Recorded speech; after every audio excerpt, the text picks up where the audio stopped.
This is Glatiramer acetate. It's one of the first-line medications that we'll use for relapsing or remitting multiple sclerosis, MS. Glatiramer is interesting because it's literally just made up of 4 different amino acids. So we've got lysine, glutamic acid, alanine, and tyrosine as our monomers. And then we just link them together in a big, long polymer chain.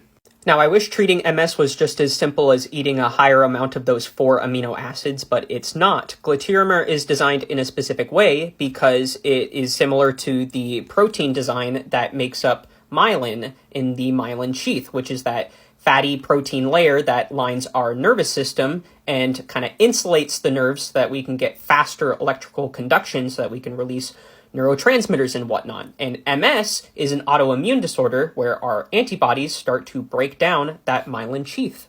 So I'm going to try and break down Glatiramer's mechanisms as best as I can, especially since the mechanism isn't quite fully understood, as well as immunology is not my strongest suit, and there are a lot of moving parts in immunology. So this little red speck here is Glatiramer acetate, and it looks like it got picked up by a type 2 monocyte. And monocytes have many duties in our immune system. So they'll patrol around our immune system, and they'll look for something to kill off with like phagocytosis and like clean up a cell. Or they will differentiate into a type of cell, like it might be a macrophage or like a dendritic cell. In this instance, it looks like a dendritic cell. Dendritic cells typically like present antigens to cells to start an adaptive immune response so that we can start killing off some viruses or bacteria. So Glatiramer interrupted this cellular communication, and it looks like it was able to differentiate this cell into a Th2 cell. That's one of our helper cells. And there's Th1 and Th2 cells. Th1 cells are more of those like inflammatory responses that are great for killing off viruses and bacteria.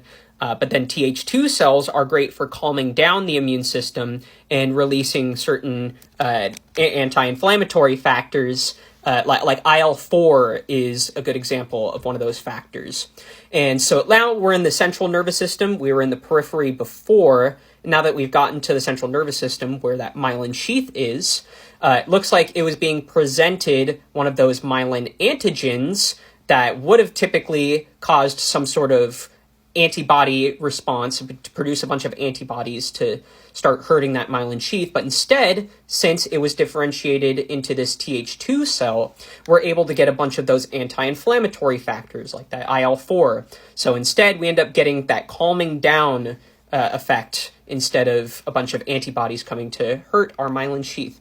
That was a lot, and I probably butchered it, but thanks for listening. That's how Glatiramer works, but appreciate you all.